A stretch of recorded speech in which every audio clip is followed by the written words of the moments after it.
നമ്മൾ എന്തിനാ വന്നത്? തല്ലുണ്ടാക്കാനോ ചീത്തൊളിക്കാനോ ഒന്നുമല്ലല്ലോ. അഞ്ജലിയെ കാണാനല്ലേ?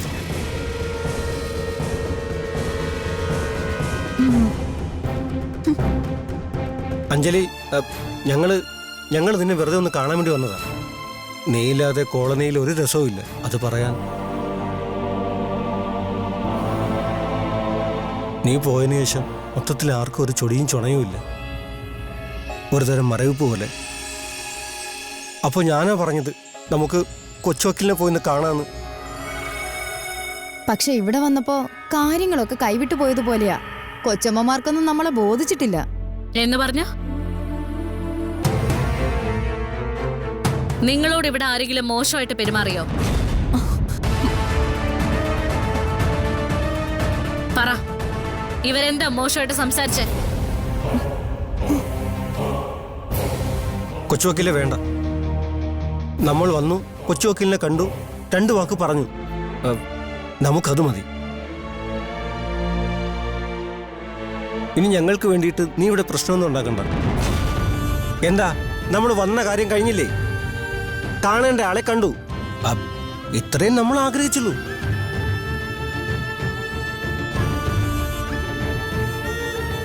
വാ മധു, നമുക്ക് പോവാം. പോകാന്ന്. വിളിക്കാത്ത സദ്യക്ക് വന്ന് കയറിയത് നമ്മുടെ തെറ്റ്.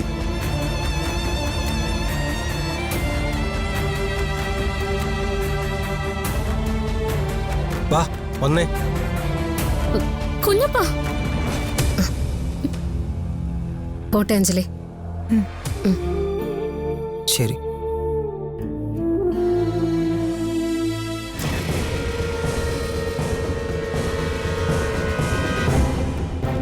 എടി അനുപമേ, വന്നിടം മറന്ന നിന്നെ ഞങ്ങൾ പുള്ളിയിട്ട് കഴിഞ്ഞു. നീ നോക്കിക്കോ, നമ്മൾ തമ്മിൽ അധികം വൈകാതെ ഒന്നുകൂടെ ഒന്ന് കാണേണ്ടി വരും.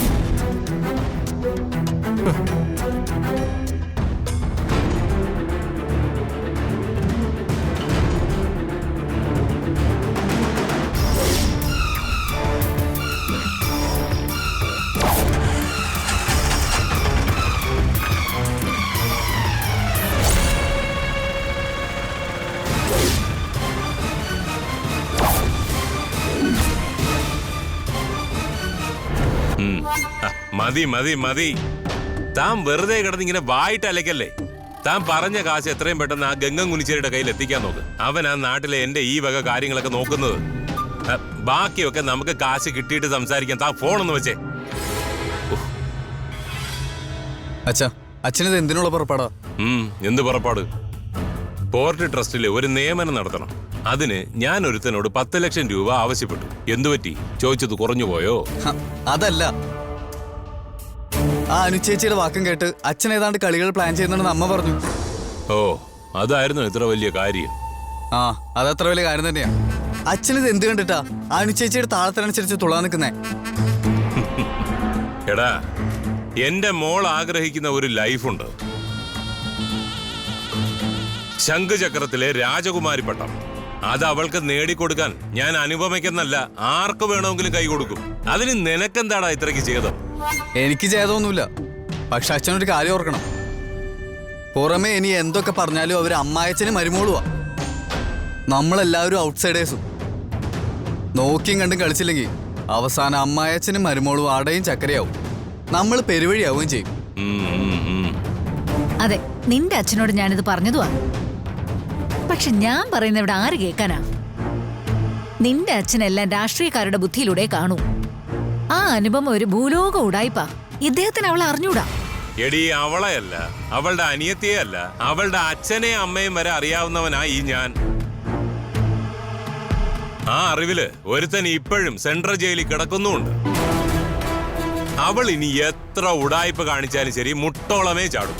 കൂടുതൽ ചാടിയ അവള് ചട്ടിയില്ല. പിന്നെ ഞാൻ എന്ന ഈ രാഷ്ട്രീയക്കാരന്റെ ബുദ്ധിക്ക് എന്താടി കുഴപ്പം? ദണ്ടേ, നീ ഈ കഴുത്തിലും കാതിലും ഇട്ടിരിക്കുന്നതും ഈ ഉടുത്തൊരുങ്ങി നടക്കുന്നതും തുടങ്ങി ഈ കാണുന്ന സകലമാന സ്ഥാവര ജംഗമ വസ്തുക്കളും ഞാൻ ഉണ്ടാക്കിയത് നീ ഈ പറഞ്ഞ രാഷ്ട്രീയ ബുദ്ധി ഉപയോഗിച്ച് തന്നെ.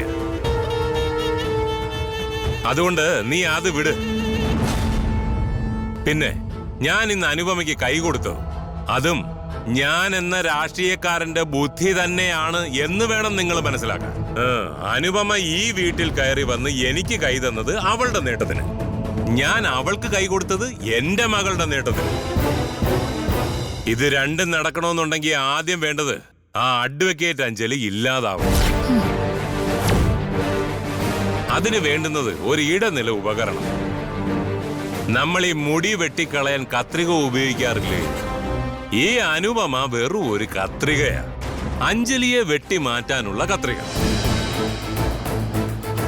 പിന്നെ നീയൊക്കെ പറയുന്നത് പോലെ ഇനി ഒന്നും നടന്നില്ലെങ്കിൽ ശംഖുചക്രത്തിന്റെ തിരുമുറ്റത്തിട്ട് ഈ കുറിപ്പ് ഒരു കഥനെ അങ്ങ് പൊട്ടിക്കും. അതില് ആരുടെയൊക്കെ തല വീഴുന്ന് എനിക്ക് ഇപ്പൊ പറയാൻ പറ്റത്തില്ല, അത്ര തന്നെ.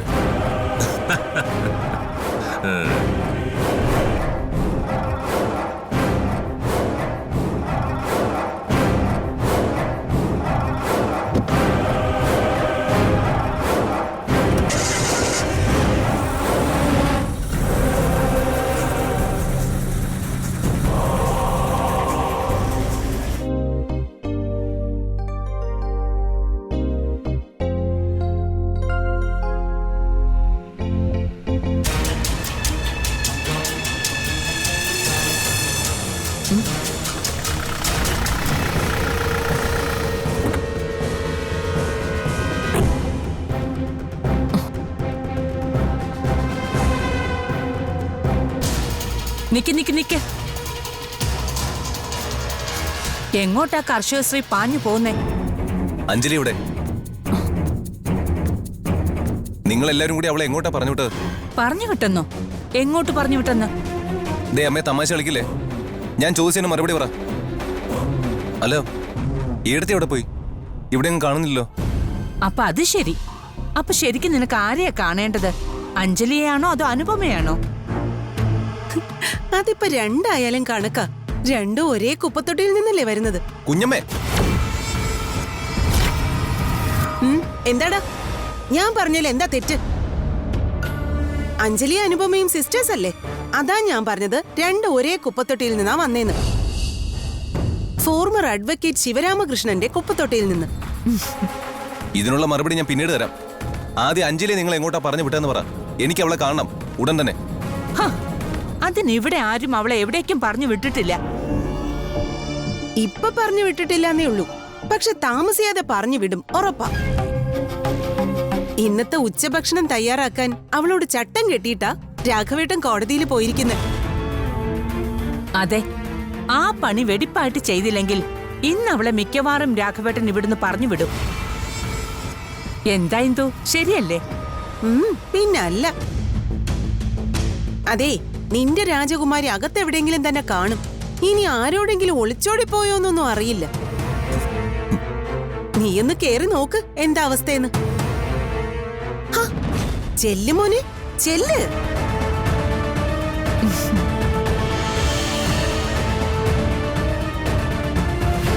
അഞ്ജലി, അഞ്ജലി, അഞ്ജലി, അഞ്ജലി.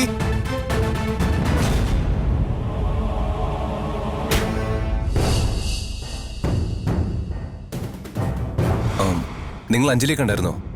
കണ്ടല്ലോ, ആള് മുകളിലെ ബാൽക്കണി നിൽപ്പുണ്ട്. നിൽപ്പിലെന്തോ കലിപ്പുണ്ടെന്ന് ഉറപ്പാ. എന്താണെന്നറിയാൻ ഞങ്ങൾ മുട്ടി നോക്കി, സഹകരണമൊന്നുമില്ല. പിന്നെ ഡിസ്റ്റർബ് ചെയ്യണ്ടെന്ന് വെച്ചിട്ട് ഞങ്ങൾ ഇങ്ങ് പോന്നു.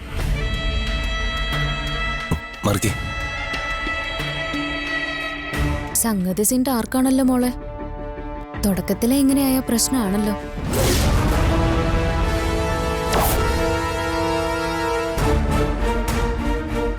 അഞ്ജലി,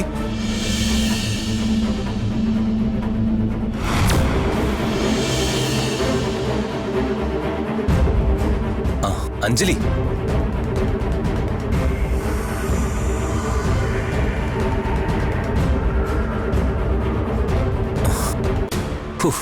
താനെന്താ ഇവിടെ വന്നിരിക്കുന്നത്? തന്നെ ഞാൻ ഇവിടെയൊക്കെ നോക്കിയെന്നോ? ഹാളിലും കിച്ചണിലും വർക്ക് ഏരിയയിലും ഡൈനിങ്ങിലും. എന്തിനാ നോക്കിയത്? രാഘവനുണ്ണിയുടെ ഉച്ചഭക്ഷണത്തിന് എരിവും പുളിയും പാകത്തിനാണോ എന്ന് ചോദിച്ചുറപ്പിക്കാൻ വേണ്ടിയാണോ? അഞ്ജലി, വെറും അഞ്ജലിയല്ല, അടുക്കളക്കാരി അഞ്ജലി. രാവിലെ അച്ഛന്റെ വക തിട്ടൂരം ഉണ്ടായിരുന്നു, ഉച്ചഭക്ഷണം കെങ്കേമോ ആക്കണമെന്ന്. നിലവിളക്കും കയ്യിൽ പിടിപ്പിച്ച് വീട്ടിൽ വിളിച്ചു കയറ്റി പാലും പഴവും തന്ന ദിവസം പറഞ്ഞ അതേ ഡയലോഗ്. ശംഖുചക്രത്തിന്റെ അടുക്കളയില് ഇനി കുശിനിക്കാരിയുടെ റോളാണ് അഡ്വക്കേറ്റ് അഞ്ജലിക്കെന്ന്. ഇതിപ്പോ അച്ഛന്റെ തിട്ടൂരം നടപ്പായോന്ന് പരിശോധിക്കാനായിരിക്കും മോൻ എന്നെ തപ്പി അടുക്കളയിൽ ചെന്നത്. അഞ്ജലി മതി, താൻ എന്തൊക്കെയാ പറയുന്നത്? ഞാനിതൊന്നും അറിഞ്ഞ കാര്യമല്ല. ആഹാ, ആണോ? എങ്കിൽ ഇനി കൂടുതലൊന്നും അറിയണമെന്ന് എനിക്കുമില്ല. ഞാൻ ഇറങ്ങുക ഇവിടെ നിന്നും എന്നേക്കുമായി.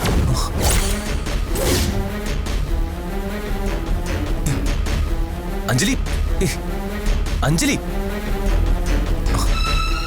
അഞ്ജലി,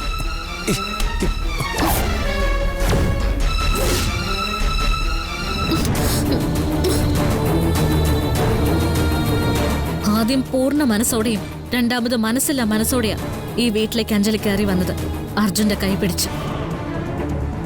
അതുകൊണ്ട് തന്നെ പോകുമ്പോ നേരിൽ കണ്ടെന്ന് പറയണമെന്ന് തോന്നി. അതിനുവേണ്ടി മാത്രം ഞാൻ ഇത്രയും നേരം ഇവിടെ വെയിറ്റ് ചെയ്തത്. ഇനി ഞാൻ ഇറങ്ങും. I wish you all the very best.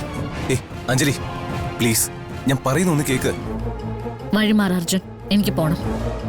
Anjali please, ഇയാള് ഞാൻ പറയുന്ന ഒന്ന് കേൾക്ക്. അച്ഛൻ തന്നോട് പറഞ്ഞതും ചെയ്തതും ഒന്നും എന്റെ അറിവോടും സമ്മതത്തോടും കൂടി ആയിരുന്നില്ല. ദയവേത് താൻ എന്നെ ഒന്ന് വിശ്വസിക്ക് പ്ലീസ്.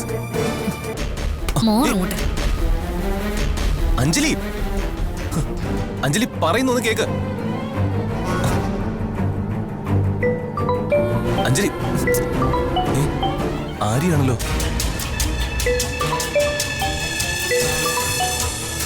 ഹലോ ആര്യ. അർജുൻ, അഞ്ജലി എവിടെ? അവക്കിത് എന്താ പറ്റിയേ? അഞ്ജലി, അവൾക്ക് എന്ത് പറ്റാൻ? അഞ്ജലി ഇവിടെ ഉണ്ടല്ലോ. ഉണ്ടോ? ദൈവമേ, ആശ്വാസായി. അഞ്ജലിക്കൊന്ന് ഫോൺ കൊടുക്കാൻ പറ്റുമോ? എനിക്ക് അവളോട് അത്യാവശ്യമായിട്ട് ഒരു കാര്യം പറയണമായിരുന്നു. അതിനെന്താ, കൊടുക്കാലോ. ഒരു നിമിഷം. ആര്യ.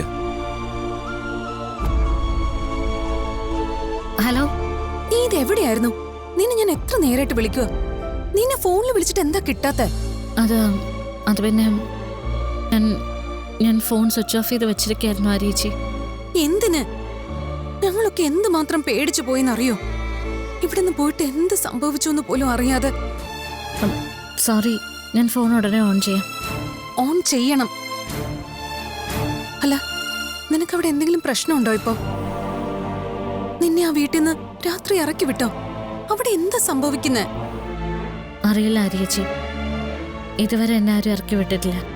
പിന്നെ ഇവിടെ ഈ വീട്ടിൽ നടക്കുന്ന സംഭവങ്ങൾ നോക്കുമ്പോ ഞാനായിട്ട് തന്നെ ഇറങ്ങി. നോ,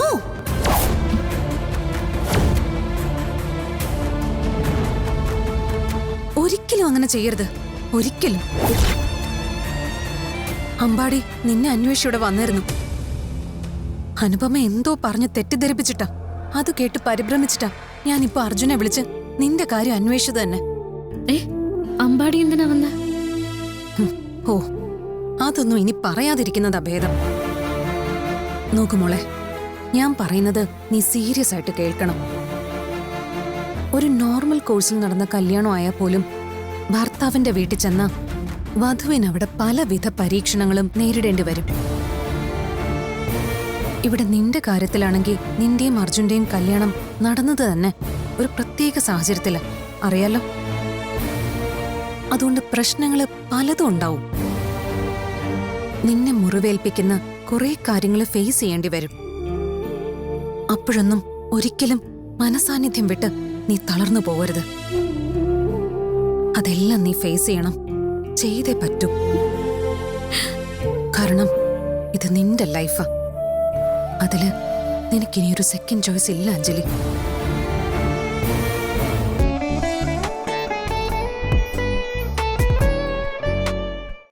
അതെല്ലാം നീ ഫേസ് ചെയ്യണം, ചെയ്തേ പറ്റൂ. കാരണം ഇത് നിന്റെ ലൈഫാ. അതില് നിനക്കിനിയൊരു സെക്കൻഡ് ചോയ്സ് ഇല്ല അഞ്ജലി. ഞാനിത് പറയാൻ ഒരേ ഒരു കാരണേ ഉള്ളൂ, നിന്റെ അച്ഛന്റെ വാക്കുകൾ തന്നെ.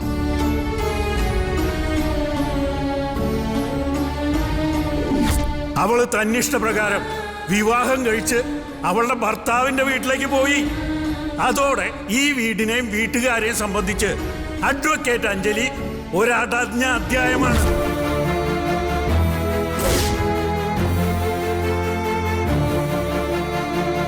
അതുകൊണ്ട് എന്തിന്റെ പേരിലായാലും നീ ശംഖുചക്രം വിട്ടിറങ്ങിയ പിന്നെ കയറി ചെല്ലാൻ നിനക്ക് തൽക്കാലം ഒരു വീടില്ല. വീട് മാത്രമല്ല, ഒരു സ്ഥലവും. അത് നീ മറക്കരുത്. അത്ര തന്നെ.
ഇതാ മേട്ടനാണല്ലോ. ഇപ്പൊ ഞാൻ അവിടെ നിന്ന് ഇങ്ങോട്ട് പോന്നേല്ലേ ഉള്ളൂ. ഇവരെന്തിനാ വീണ്ടും വിളിക്കുന്നേ? Hello madam. ഇന്നലെ നാളെ നമ്മുടെ ഡൈനിങ് ഏരിയയിലെ പ്ലംബിംഗ് വർക്കിനായിട്ട് ജോലിക്കാര് വരുന്നുണ്ട്. ഇന്നലെ അവരുടെ കൂടെ തന്നെ ഉണ്ടാവണം. അവർക്ക് വേണ്ട സഹായം എന്താന്ന് വെച്ചാൽ ചെയ്തു കൊടുത്തേക്കണം. പിന്നെ അവരുടെ ഭക്ഷണത്തിന്റെ കാര്യം ശ്രദ്ധിച്ചോണം. നാളെ ഞാൻ ഉണ്ടാവില്ല, അതുകൊണ്ടാ ഇന്നേ വിളിച്ചു പറഞ്ഞത് കേട്ടോ. ഓ അതിനെന്താ മേഡം, ഞാൻ എല്ലാം നോക്കിയും കണ്ടും ചെയ്തോളാം. ശരി ശരി. ഓ ആയിക്കോട്ടെ.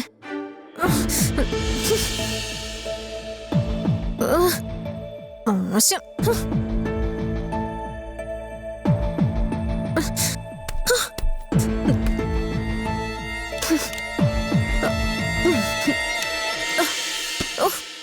കാലത്തി ഒരു 15,000 ഗുണം കടം തന്നനാ ആ മഹിളാ മന്ദിരത്തിലെ മേട്ടൻ തള്ള എന്നെ കൊണ്ട് ഈ പണി മുഴുവൻ എടുപ്പിക്കുന്നത്. ഒന്ന് പറഞ്ഞ രണ്ടാമത്തേന് എല്ലാ പണി എന്റെ മണ്ടയിലോട്ടിടാൻ ഞാൻ ആര്? ആഫ്രിക്കൻ അടിമേ.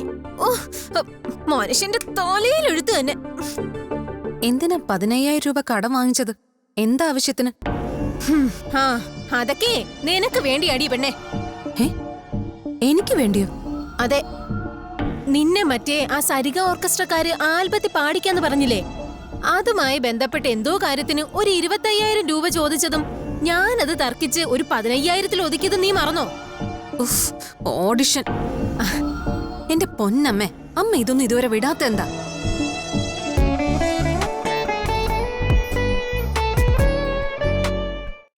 എന്റെ പൊന്നമ്മേ, അമ്മ ഇതൊന്നും ഇതുവരെ വിടാത്ത എന്താ? അവന്മാർ ഏതാണ്ട് ഉടായിപ്പാണെന്ന് കുഞ്ഞപ്പനും മധുവും ഇവിടെ വന്ന് പറഞ്ഞത് അമ്മയും കേട്ടതല്ലേ?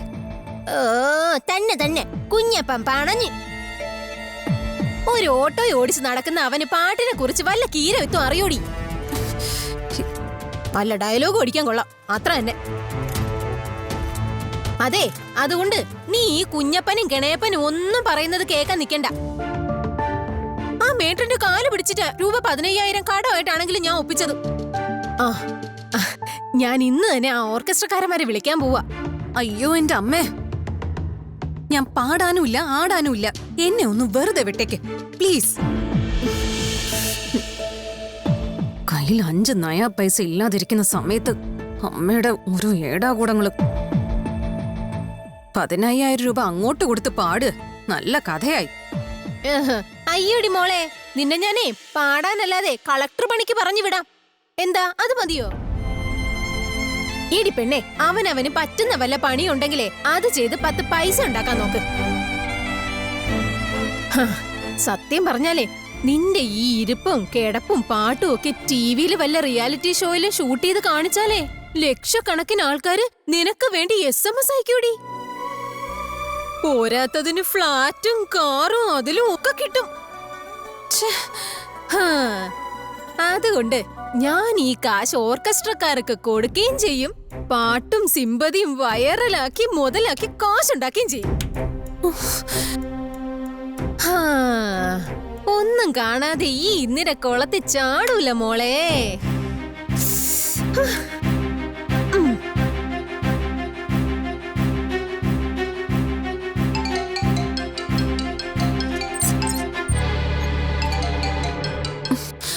ഹലോ ഹലോ, എന്താണ് ആര്യ മാഡം? പുതിയ പാട്ടൊന്നും 2 ദിവസമായിട്ട് അപ്ലോഡ് ചെയ്ത് കണ്ടില്ലല്ലോ. എന്തു പറ്റി? ഞാൻ ചത്തുപോയി. അതാ പുതിയ പാട്ടും ഡാൻസും ഒന്നും അപ്ലോഡ് ചെയ്യാത്തത്. എന്താ സന്തോഷായോ? അയ്യോ, ആളിന്ന് നല്ല ചൂടിലാണല്ലോ. തന്റെ പുതിയ പാട്ടൊന്നും കാണാനിട്ട് വിളിച്ചോടോ. ഞാൻ തന്നെ സ്ഥിരം വിളിക്കുന്ന. നിങ്ങൾ ഇനി സ്ഥിരവും വിളിക്കണ്ട, അല്ലാതെയും വിളിക്കണ്ട. പാട്ട് പാടാനേ എനിക്ക് സൗകര്യമില്ല. അല്ലെങ്കിൽ തന്നെ താൻ ആരാടോ എന്റെ പാട്ടിനെ കുറിച്ച് അന്വേഷിക്കാനും ഇങ്ങോട്ട് വിളിച്ച് എന്നെ സുഖിപ്പിച്ച് സംസാരിക്കാനും? താൻ കുറെ നാളായല്ലോ ഈ പരിപാടി തുടങ്ങിയിട്ട്. ഊരുമില്ല പേരുമില്ല. എന്തെങ്കിലും ചോദിച്ചാ മനുഷ്യനെ പൊട്ടനാക്കുന്ന മറുപടി. തന്റെയൊക്കെ ഉദ്ദേശം എന്താണെന്ന് എനിക്ക് മനസ്സിലാവുന്നുണ്ട്. പക്ഷേ അതൊന്നും നടക്കാൻ പോകുന്നില്ല. തനിക്കൊക്കെ ഒരു പെണ്ണിന്റെ സ്വപ്നം എന്ന് വെച്ചാലേ വെറും കളിച്ചിരി തമാശയാ. തൽക്കാലം ആ തമാശ താൻ തന്റെ കൈ തന്നെ അങ്ങ് വെച്ചിരുന്നാ മതി. ഇനി മേലല്ല എന്നെ ഇങ്ങോട്ട് വിളിച്ചു പോരുത്. മനസ്സിലായോ?